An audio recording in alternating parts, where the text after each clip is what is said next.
അപ്പോൾ എല്ലാവർക്കും നമസ്കാരം. ഇന്നത്തെ വീഡിയോയിൽ നമ്മൾ കേരളം ഭരണവും ഭരണ സംവിധാനം എന്ന സബ്ജക്റ്റിലെ ദേശീയ ഗ്രാമീണ തൊഴിലുറപ്പ് പദ്ധതി എന്നതിൻ്റെ ഭാഗം 1 നോക്കുന്നത്. അപ്പോൾ നമുക്ക് നേരെ ഏതായാലും വീഡിയോയിലോട്ട് പോവാം. ഓക്കെ, അപ്പോൾ പറയുന്നു ദേശീയ ഗ്രാമീണ തൊഴിലുറപ്പ് പദ്ധതി അഥവാ NREGP. എന്താണ് NREGP? National rural employment guarantee programme എന്നാണ് NREGPയുടെ ഫുൾ ഫോം. ഓക്കെ, അപ്പോൾ ദേശീയ ഗ്രാമീണ തൊഴിലുറപ്പ് പദ്ധതി. ഈ ദേശീയ ഗ്രാമീണ തൊഴിലുറപ്പ് പദ്ധതി പാസ്സാക്കിയ വർഷം ഏതെന്ന് ചോദിച്ചു കഴിഞ്ഞാൽ 2005 കേട്ടോ. 2005 ദേശീയ ഗ്രാമീണ തൊഴിലുറപ്പ് പദ്ധതി അഥവാ NREGP പാസ്സാക്കിയത്. ഇത് നിലവിൽ വന്നത് 2005 പാസ്സാക്കി. എന്നിട്ട് ദേശീയ ഗ്രാമീണ തൊഴിലുറപ്പ് പദ്ധതി അഥവാ NREGP നിലവിൽ വന്നത് എപ്പോഴാണെന്ന് ചോദിച്ചു കഴിഞ്ഞാൽ 2006 ഫെബ്രുവരി 2. ഓക്കെ, 2006 ഫെബ്രുവരി 2 ഈ NREGP നിലവിൽ വന്നത്. ഓക്കെ, ഇത് കേരളത്തിലെ എല്ലാ ജില്ലകളിലും നടപ്പിലാക്കിയത് എപ്പോഴാണെന്ന് ചോദിച്ചു കഴിഞ്ഞാൽ 2008 ഏപ്രിൽ 1. Okay, 2008 April 1. ഓർത്തിരിക്കാൻ വേണ്ടി ജസ്റ്റ് കോഡിന് വേണ്ടി മാത്രം ഞാനൊരു കാര്യം പറയാം. കാര്യം എന്താണ്? തൊഴിലുറപ്പ് നൽകുന്നൊരു പദ്ധതിയല്ലേ. അപ്പോൾ 2008 എല്ലാ ജില്ലകളിലും ഉള്ള ആളുകൾക്ക് തൊഴിലുറപ്പ് നൽകുമെന്ന് പറഞ്ഞാൽ ഏപ്രിൽ 1 വന്നത്. അപ്പോൾ ഏപ്രിൽ 1 വെച്ച് കഴിഞ്ഞാൽ എന്താണ്? ഏപ്രിൽ ഫൂളാണ്. അപ്പോൾ ആരും വിശ്വസിച്ചില്ല. ഓക്കെ, അപ്പം ആരും ഇത് വിശ്വസിച്ചില്ലെന്ന് ഓർത്താൽ മതി. അപ്പോൾ 2008 ഏപ്രിൽ 1. ഓക്കെ, 2008 ഏപ്രിൽ 1 എല്ലാ ജില്ലകളിലും ഇത് നടപ്പാക്കിയത്. ഓക്കെ, ജസ്റ്റ് കോഡിന് വേണ്ടി മാത്രം പറഞ്ഞതാണ്. അപ്പോൾ ഒന്നുകൂടെ പറയാം. ദേശീയ ഗ്രാമീണ തൊഴിലുറപ്പ് പദ്ധതി പാസ്സാക്കിയ വർഷം 2005. ഇത് നിലവിൽ വന്നത് 2006 ഫെബ്രുവരി 2. എല്ലാ ജില്ലകളിലും നടപ്പാക്കിയത് 2008 ഏപ്രിൽ 1. Okay, 2008 April 1. ഇനി പറയുന്നു ഈ NREGP അഥവാ ദേശീയ ഗ്രാമീണ തൊഴിലുറപ്പ് പദ്ധതി എപ്പോഴാണ് വന്നത് എന്നാണ് പറയുന്നത്. എപ്പോഴാണ്? 10ാം പഞ്ചവത്സര പദ്ധതിയിലാണ്. ഓക്കെ, 10ാം പഞ്ചവത്സര പദ്ധതി കാലത്ത് ഏത് പ്രധാനമന്ത്രിയുടെ കാലത്തായിരുന്നു? മൻമോഹൻ സിംഗിൻ്റെ പ്രധാനമന്ത്രി കാലത്തായിരുന്നു. ഓക്കെ, മൻമോഹൻ സിംഗ് പ്രധാനമന്ത്രി ആയിരുന്ന കാലത്ത് 10ാം പഞ്ചവത്സര പദ്ധതിയിലാണ് ഈ NREGP വന്നത്. അപ്പോൾ PSCയിൽ ചോദിക്കാം, ഇവയിൽ 10ാം പഞ്ചവത്സര പദ്ധതിയിൽ വന്ന പദ്ധതി ഏതെന്നൊക്കെ പറഞ്ഞ ഓപ്ഷനിൽ തരാം. അപ്പം ഏതാണ്? NREGP ആണ്. അതിൽ തിരിച്ചു ചോദിക്കാം, ഏത് പ്രധാനമന്ത്രിയുടെ കാലഘട്ടത്തിലായിരുന്നു? ആരുടെയാണ്? മൻമോഹൻ സിംഗിൻ്റെയാണ്. ഓക്കെ, അഥവാ എത്രാമത്തെ പഞ്ചവത്സര പദ്ധതി കാലത്തിലാണ് NREGP വന്നത് എന്ന് ചോദിച്ചാൽ എന്ത് പറയും? 10ാം പഞ്ചവത്സര പദ്ധതി കാലത്ത്. ഓക്കെ, ഇനി നമ്മൾ പറയുന്നു തൊഴിലുറപ്പ് പദ്ധതിയുടെ പിതാവ് എന്നറിയപ്പെടുന്ന ആരാണ്? തൊഴിലുറപ്പ് പദ്ധതിയുടെ പിതാവ് എന്നറിയപ്പെടുന്ന ആരാണ്? ജീൻ ഡെസ്റെ. ഓക്കെ, ജീൻ ഡെസ്റെ ആണ് തൊഴിലുറപ്പ് പദ്ധതിയുടെ പിതാവ് എന്നറിയപ്പെടുന്നത്. ഓക്കെ, ജീൻ ഡെസ്റെ ആണ് തൊഴിലുറപ്പ് പദ്ധതിയുടെ പിതാവ് എന്നറിയപ്പെടുന്നത്. പദ്ധതിക്ക് പിന്തുണ നൽകിയ സംഘടനയാണ് എന്ത്? മസ്ദൂർ കിസാൻ ശക്തി സംഘം. Okay, MKSS. ഇത് നമ്മൾ വിവരാവകാശ നിയമം ഇനി പഠിക്കും. സുപ്രധാന നിയമം എന്ന സബ്ജക്റ്റിൽ വിവരാവകാശ നിയമങ്ങൾ നമ്മൾ പഠിക്കുമ്പം ഇതേ സംഘടന അവിടെയും വരുന്നുണ്ട്. ഓക്കെ, വിവരാവകാശ നിയമമായിട്ട് ബന്ധപ്പെട്ട വളരെ ഇമ്പോർട്ടൻ്റ് ആയിട്ടുള്ള സംഘടനയാണ് ഇത്. PSC എപ്പോഴും ചോദിക്കുന്നതാണ്. അതേപോലെ തന്നെ ഈ NREGP പദ്ധതിക്കും പിന്തുണ നൽകിയ സംഘടനയാണ് എന്ത്? മസ്ദൂർ കിസാൻ ശക്തി സംഘടന. ഓക്കെ, അപ്പോൾ തൊഴിലുറപ്പ് പദ്ധതിയുടെ പിതാവ് ആരാണ്? ജീൻ ഡെസ്റെ. ഒരു കോഡ് ഞാൻ വേണമെങ്കിൽ പറഞ്ഞുതരാം. നമുക്കെല്ലാവർക്കും തൊഴിൽ കിട്ടി. തൊഴിലുറപ്പല്ലേ ഈ പദ്ധതിയിൽ വരുന്നത്? തൊഴിലിന് ഉറപ്പ് തരുമോ? അപ്പോൾ എന്താണ്? തൊഴിലിന് ഉറപ്പ് കിട്ടിയപ്പോഴത്തേക്കും ഇനി മുതൽ നമുക്ക് ജീൻസ് ഇടാം. ഓക്കെ, പൈസ കിട്ടി തുടങ്ങുമ്പോൾ ജീൻസ് ഇടാനുള്ള പൈസ കിട്ടുമല്ലോ. അപ്പം അങ്ങനെ നോർത്ത് എന്താണ്? ജീൻ ഡെസ്റെ. ഓക്കെ, ജീൻ ഡെസ്റെ ആണ് തൊഴിലുറപ്പ് പദ്ധതിയുടെ പിതാവ്. ഓക്കെ, ഇനി പറയുന്ന പദ്ധതിക്ക് പിന്തുണ നൽകിയ സംഘടന ഏതാണെന്ന് നമ്മൾ പറഞ്ഞാൽ മസ്ദൂർ കിസാൻ ശക്തി സംഘം. ഓക്കെ, മസ്ദൂർ കിസാൻ ശക്തി സംഘം അഥവാ MKSS ആണ് ഇതിന് പിന്തുണ നൽകിയത്. ഇനി പറയുന്നു പുനഃനാമകരണം എന്തിൻ്റെ? ഈ NREGP. Okay, national rural employment guarantee programme MGNREGP എന്നായി. ഓക്കെ, എന്താണ് MG? മഹാത്മാഗാന്ധി എന്നും കൂടി ഫ്രണ്ടിൽ വന്നു. ഓക്കെ, അഥവാ മഹാത്മാഗാന്ധി ദേശീയ തൊഴിലുറപ്പ് പദ്ധതി എന്നായി ഇതിൻ്റെ പേര്. ഓക്കെ, മഹാത്മാഗാന്ധി ദേശീയ തൊഴിലുറപ്പ് പദ്ധതി എന്നായി. അതാണ് MGNREGP.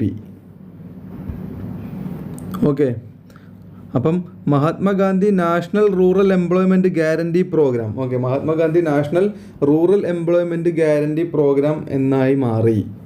ഓക്കെ, ഇത് പുനഃനാമകരണം നടത്തിയത് എപ്പോഴാണ്? ഇങ്ങനെ, അതായത് NREGP MGNREGP എന്നായത് എപ്പോഴാണ്? ഏത് വർഷമാണ്? 2009 ഒക്ടോബർ 2. ഒക്ടോബർ 2 ഗാന്ധിജിയുടെ ജന്മദിനം. ഓക്കെ, അപ്പം ഗാന്ധിജിയുടെ ജന്മദിനത്തിനാണ് 2009 ഗാന്ധിജിയുടെ ജന്മദിനത്തിനാണ് Mahatma Gandhi national rural employment guarantee programme എന്ന് ഈ NREGP ആക്കിയത്. ഓക്കെ, അപ്പോൾ അത് മറന്നു പോകരുത്.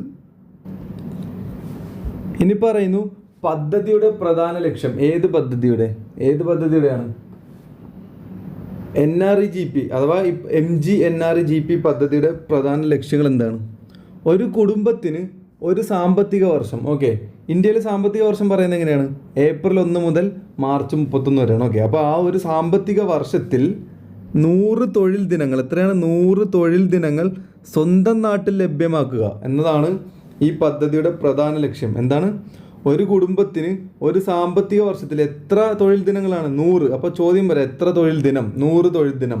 എവിടെയാണ്? സ്വന്തം നാട്ടിൽ. ഓക്കെ, അപ്പോൾ ഒരു കുടുംബത്തിന് ഒരു സാമ്പത്തിക വർഷത്തിൽ 100 തൊഴിൽ ദിനങ്ങൾ സ്വന്തം നാട്ടിൽ ലഭ്യമാക്കുക.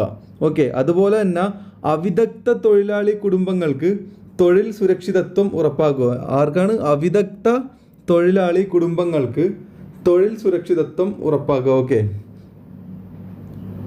അപ്പോൾ ഒന്നുകൂടെ പറയാം, പദ്ധതിയുടെ പ്രധാന ലക്ഷ്യങ്ങളാണ് ഒരു കുടുംബത്തിന് ഒരു സാമ്പത്തിക വർഷത്തിൽ 100 തൊഴിൽ ദിനങ്ങൾ സ്വന്തം നാട്ടിൽ ലഭ്യമാക്കുക, അതുപോലെ തന്നെ അവിദഗ്ധ തൊഴിലാളി കുടുംബങ്ങൾക്ക് തൊഴിൽ സുരക്ഷിതത്വം ഉറപ്പാക്കുക.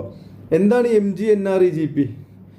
ഈ തൊഴിലുറപ്പ് നിയമം ഉറപ്പാക്കിയ ലോകത്തിലെ തന്നെ വലിയ പദ്ധതികളിൽ ഒന്നാണ്. ഓക്കെ, അപ്പം തൊഴിലുറപ്പ് നിയമം എന്ന് വെച്ചാൽ MGNREGP എന്ന് പറയുമ്പോൾ തന്നെ തൊഴിലുറപ്പ് നിയമം ഉറപ്പാക്കിയ ലോകത്തിലെ തന്നെ വലിയ പദ്ധതികളിൽ ഒന്നാണ്. എന്താണ്? തൊഴിലുറപ്പ് നിയമം ഉറപ്പാക്കിയ ലോകത്തിലെ തന്നെ വലിയ പദ്ധതികളിൽ ഒന്നാണ് ഈ MGNREGP.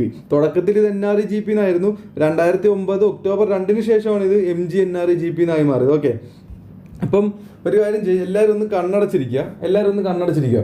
നമ്മൾ ഇന്ന് വായിച്ചത് മൊത്തം ഒന്നുകൂടെ ഒന്ന് സ്പീഡിൽ വായിക്കുന്നതായിരിക്കും. ഓക്കെ, അപ്പം ഒന്നുകൂടെ വായിക്കുന്നത് എന്താണെന്ന് വെച്ചാൽ ഇന്ന് പഠിച്ചത് എത്രത്തോളം നിങ്ങളുടെ തലയിലുണ്ടെന്ന് നിങ്ങൾക്ക് തന്നെ വീണ്ടും മനസ്സിലാക്കി എടുക്കാൻ സാധിക്കും. ഓക്കെ, നിങ്ങൾ ഈ വീഡിയോ കാണുമ്പോൾ ഇവിടുന്ന് തന്നെ പഠിച്ചുകൊണ്ട് പോവുക. അതുപോലെ നമ്മൾ എടുക്കുന്നതിൻ്റെ എല്ലാ ഫ്രീ PDF നമ്മളുടെ ടെലഗ്രാം ചാനലിലൂടെ ലഭ്യമാണ്. അതിൻ്റെ ലിങ്ക് ഞാൻ ഡിസ്ക്രിപ്ഷൻ ബോക്സിൽ കൊടുക്കാം. ഓക്കെ, അപ്പോൾ എല്ലാവരും ഒന്ന് കണ്ണടച്ചിരിക്കുക. അപ്പം ദേശീയ ഗ്രാമീണ തൊഴിലുറപ്പ് പദ്ധതി അഥവാ NREGP. ഓക്കെ, എന്താണ്?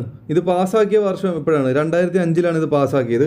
ഇത് നിലവിൽ വന്നത് എപ്പോഴാണ്? 2006 ഫെബ്രുവരി 2 ഇത് കേരളത്തിലെ എല്ലാ ജില്ലകളിലും നടപ്പാക്കിയത് എപ്പോഴാണ്? ഞാൻ കോഡൊക്കെ പറഞ്ഞു, ഏപ്രിൽ 1 ഓർത്തിരിക്കാൻ വേണ്ടി ഞാൻ പറഞ്ഞു. വർഷം മാത്രം പഠിച്ചിരിക്കുക, 2008 ഏപ്രിൽ 1. ഓക്കെ, പദ്ധതി വന്നത് എപ്പോഴാണ്? 10ാം പഞ്ചവത്സര പദ്ധതിയിലാണ്. ഓക്കെ, ഏത് പ്രധാനമന്ത്രിയുടെ കാലഘട്ടത്തിലായിരുന്നു? മൻമോഹൻ സിംഗിൻ്റെ കാലഘട്ടത്തിലായിരുന്നു. ഓക്കെ, അതുപോലെ തന്നെ തൊഴിലുറപ്പ് പദ്ധതിയുടെ പിതാവ് എന്നറിയപ്പെടുന്ന ആരാണ്? ജീൻ ഡെസ്റെ. ഒരു കോഡൊക്കെ പറഞ്ഞിരുന്നു. ഓക്കെ, പദ്ധതിക്ക് പിന്തുണ നൽകിയ സംഘടന ഏതാണ്? മസ്ദൂർ കിസാൻ ശക്തി സംഘടന. ഓക്കെ, ഇത് വിവരാവകാശ നിയമം പഠിക്കുമ്പോൾ ഭയങ്കര ഇമ്പോർട്ടൻ്റ് ആണ്. മിക്കപ്പോഴും PSC ആവർത്തിക്കുന്ന ഒരു ചോദ്യം കൂടിയാണ് വിവരാവകാശ നിയമമായിട്ട് ബന്ധപ്പെട്ട സംഘടന ഏതെന്നുള്ള. അതും മസ്ദൂർ കിസാൻ ശക്തി സംഘടനയാണ്. ഓക്കെ, ഇനി പുനഃനാമകരണമാണ് പറയുന്നത്. ഈ NREGP MGNREGP എന്നായി മാറി.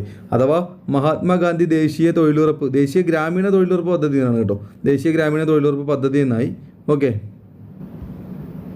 അഥവാ എന്താണ് പറയുന്നത്? Mahatma Gandhi national rural employment guarantee programme എന്നായി.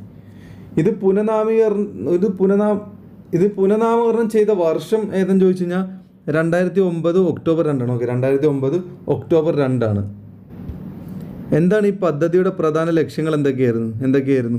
ഒരു കുടുംബത്തിന് ഒരു സാമ്പത്തിക വർഷത്തിൽ 100 തൊഴിൽ ദിനങ്ങൾ സ്വന്തം നാട്ടിൽ ലഭ്യമാക്കുക എന്നതായിരുന്നു ഒന്നാമത്തെ പ്രധാന ലക്ഷ്യം. രണ്ടാമത്തെ പ്രധാന ലക്ഷ്യം എന്താണ്? അവിദഗ്ധ തൊഴിലാളി കുടുംബങ്ങൾക്ക്. ആർക്കാണ്? അവിദഗ്ധ തൊഴിലാളി കുടുംബങ്ങൾക്ക് തൊഴിൽ സുരക്ഷിതത്വം ഉറപ്പാക്കുക. അതുപോലെ തന്നെ ഈ പദ്ധതി എന്താണ്? തൊഴിലുറപ്പ് നിയമം ഉറപ്പാക്കിയ ലോകത്തിലെ തന്നെ വലിയ പദ്ധതികളിൽ ഒന്നാണ് ഈ MGNREGP അഥവാ Mahatma Gandhi national rural employment guarantee programme. Okay, അപ്പോൾ ഇത്രയും കാര്യങ്ങളാണ് ഇന്നത്തെ വീഡിയോയിലൂടെ ഞാൻ പറയാൻ ഉദ്ദേശിച്ചത്. നിങ്ങൾക്ക് ഈ വീഡിയോ ഇഷ്ടമായെങ്കിൽ ലൈക്ക് ചെയ്യുക, അതുപോലെ തന്നെ മാക്സിമം ഷെയർ ചെയ്യുക, അതുപോലെ ചാനൽ സബ്സ്ക്രൈബ് ചെയ്യാനും മറക്കരുത്. നിങ്ങളുടെ അഭിപ്രായം എല്ലാം കമൻറ്റായിട്ട് അറിയിക്കുക. ഓക്കെ, അപ്പോൾ ഇതിൻ്റെ ഭാഗം 2 നമ്മൾ വീണ്ടും വരുന്നതായിരിക്കും. അപ്പോൾ നമുക്ക് മറ്റൊരു വീഡിയോയുമായി വീണ്ടും കാണാം. ബൈ.